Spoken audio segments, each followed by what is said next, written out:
time for being in focus. Hey guys, it's Brittany, and today I'm here with a new series I hope to start on my blog or my YouTube channel. And it's going to be called Wedding Wednesday. So whenever I have an update, I will come on here and tell you what's been going on in my world of wedding planning.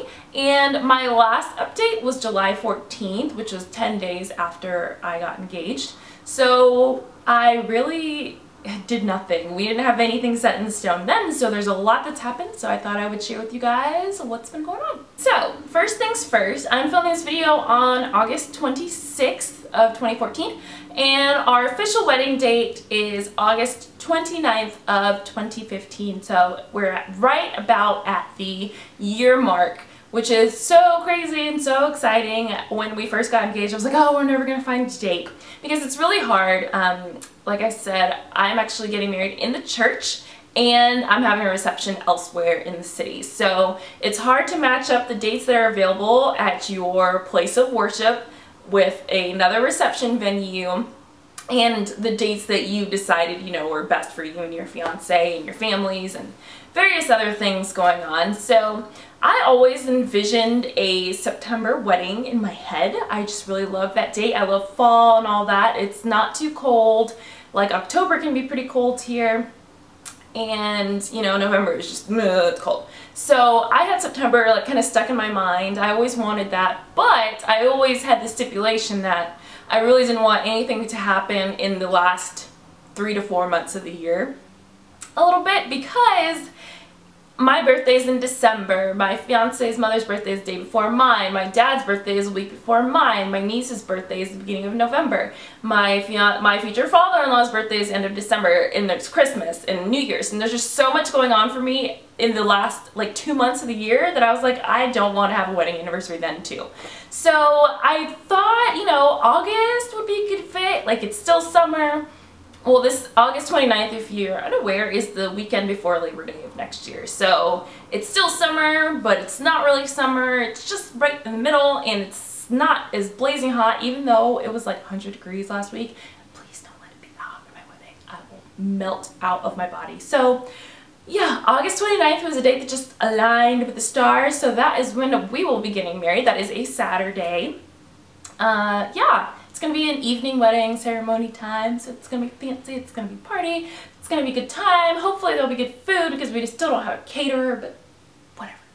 Anyway, so yeah, if you don't know, a lot of the venues here in Atlanta, they actually provide their own liquor. So that, you know, you'll see one rental price, but then you have to pay per person or consumption bar based on the amount of drinks people drink at your wedding. So yeah, that's where things start to get crazy expensive. Like, you'll see this one rental price, and then it's like, okay, well, you know, Saturday nights you have a mandatory drink minimum of this many dollars. So it's just so crazy trying to get all that stuff out there. But yes, we have a venue, we have a date. We also have colors. So my colors are going to be eggplant and lime. And I'm really excited about that. Purple is like one of my absolutely favorite colors, and it's still summery a little bit with the lime, but you know, the eggplant's kind of transitioning into fall kind of thing. So that's super exciting. What else have I done for the wedding? I hired an event coordinator. I'm really excited to be working with her. I interview for every vendor that I've hired. I've interviewed at least 2 and sometimes maybe 4 or 5 people to kind of see how we mesh together and see if I want to be working with you for an extended period of time. Now, since I am very type A, I can probably plan the majority of my wedding myself. So we just hired a wedding coordinator to come in the last month of the wedding to make sure everything's tied together, because I'm sure things will be crazy. I'll be running around. My fiance will be running around, my parents will be running around, people will be coming from out of town and out of country just to come to the wedding. So we definitely knew that we needed somebody the last home stretch, but she's also really awesome for email. She'll email recommendations and things like that. I will name her. Her name is Stephanie I'm sorry. I will list her down below. She is Zephanie Krillet of Z Krillet Events.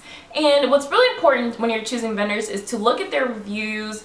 I looked at Wedding Wire, I looked at the Knot forums, I looked at, you know, there's some magazines that some of these people have been published in, and I thought those were really helpful, but you know, you never know until you actually talk to them and know what they're like. And as far as price range goes, I spoke to wedding planners with all kinds of price ranges that were for basically the same thing. There were some people that are outliers, and that's why I recommend talking to multiple people as well, because you will find those outlier prices that are just exorbitant, and then you'll find kind of like an average price. Okay, people are charging within, you know, $300 to $400 of this price range. So I really love her. I'm really excited about her. There was one, I will say, I won't say who it is, but I did interview a wedding planner that is, you know, pretty prominently featured in a lot of these Georgia wedding magazines. That was not the most professional or, you know, nicest person in the world. So it is so important. You can't just book somebody off of what you see in these wedding magazines and things like that. So meet them in person, because you might make a terrible mistake if you guys don't mesh together. So that's all I'll say on the wedding planner. What else? Photography, I have been going back and forth. I think because the photographers that I'm looking at are so similar that I can't just make up my mind. We kind of vibe well with both of them, so it's just like, who? But yeah, we'll definitely be picking somebody by the end of the week. I'm really excited about that. They do awesome pictures. Once I actually have nailed that down, I will tell you who that person is as well. What else?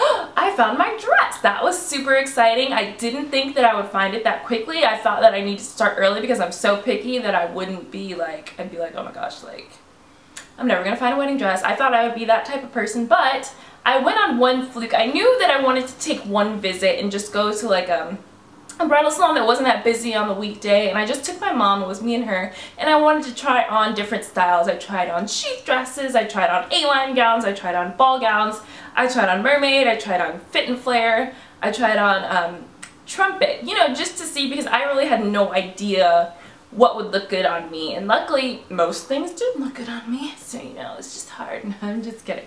But yeah, I think that's a really good thing to do. We're in Atlanta, so you know, Bridals by Lori is here, and one of my best friends who's getting married next year, she got her dress from there. But I actually didn't get to make it to Bridals by Lori because I found my dress before I was able to go to Bridals by Lori. But anyway, my dress is perfect, and it's just something that I wasn't expecting to find at all. That was only the second bridal salon I went to.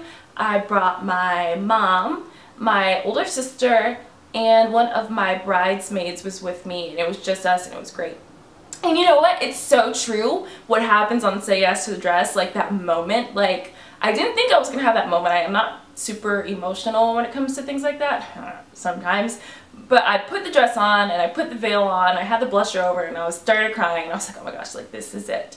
And here's a fun tip. If you have anxiety like me, I usually don't have, I have this very specific situational anxiety, like, that's brought on by, like, airplanes. I get really anxious on airplanes, so I have, you know, medication to handle that. I almost fainted in that dress when I had it on. Well, here's the thing.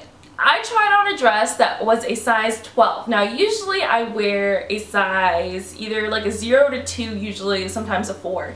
And she had to wrap that dress so tight around me, you know, with the clamps and everything, so it would stay up that I just couldn't breathe. And it was hot in there. It was one of those like 95-degree days. I thought I was gonna pass out. So like, you're up like on the podium and you're looking around with the 360 mirrors, and there's a lot of lights so you can kind of see how the dress looks, and yeah, I almost fainted after I had the moment because I couldn't breathe in the dress. So I was like pulling out the pins. I was like, oh my god, let me breathe.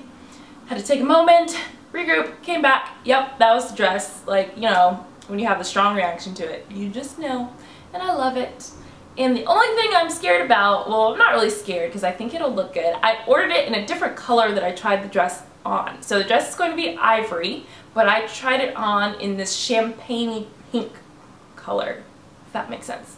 Well, I swear it was pink. It had pink undertones to me. I was like, I don't want a pink dress, but I think it was technically a champagne dress. So hopefully it looks just as good in the ivory. And I'll find out in 6 to 8 months when it comes in. And I ordered the veil with it, and I'm just so excited about that. Of course I can't show you because my fiance watches my YouTube channel, but I would show it with you. But it's awesome. I love it. It's so different. Probably never seen a dress like this before. Just saying. I'm so excited. So yeah, what else? Oh, I have a DJ. We're using the same DJ. My sister and my brother-in-law got married back in 2008 here in Atlanta. And last year we went to one of Doug and I's friends' wedding, and they have the same DJ, which is funny. And he remembered my sister because their wedding was pretty unique and all that jazz. And yeah, we saw him last year, and I called him up last week and I was like, oh, hey, you know, my sister used you, she was this, my brother-in-law's like this is where the wedding's at, do you remember that? Because it was awesome. So he's awesome. We've got the DJ booked. I just did that today. What else? I have gotten, okay, mini rant time. I went to school. I have a business degree.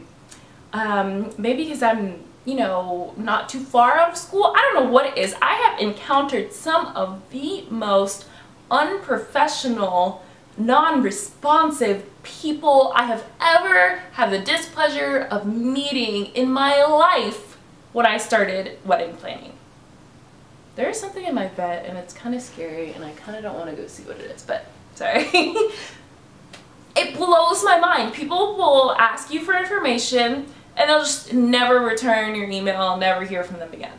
And I'm figuring that it's like people are more concerned with the weddings that are happening like in the next coming couple of weeks, but it's like, how do you get new business if you're not going to answer my inquiry? Like, these things are not expensive, like especially coming to caterers. Caterers are not expensive. They're not cheap. Not at all. So why wouldn't you be on it to keep booking new business? Maybe you should have a dedicated person who just does new sales so that they're not bogged down, you know, with anything crazy like that. So I don't understand why people take so long to get back to you if you're giving them thousands of dollars. I really don't understand. So anyway, yeah, that's fun part of wedding planning. It's awesome. I really enjoy that. I really enjoy you know, picking out my menu selections, and then people just never email you back and you never hear from them for like 2 months. It's crazy. But anyway, I've been on one tasting. Yeah, somebody canceled another tasting I had with another company. The same company who doesn't really respond to emails, that type of jazz.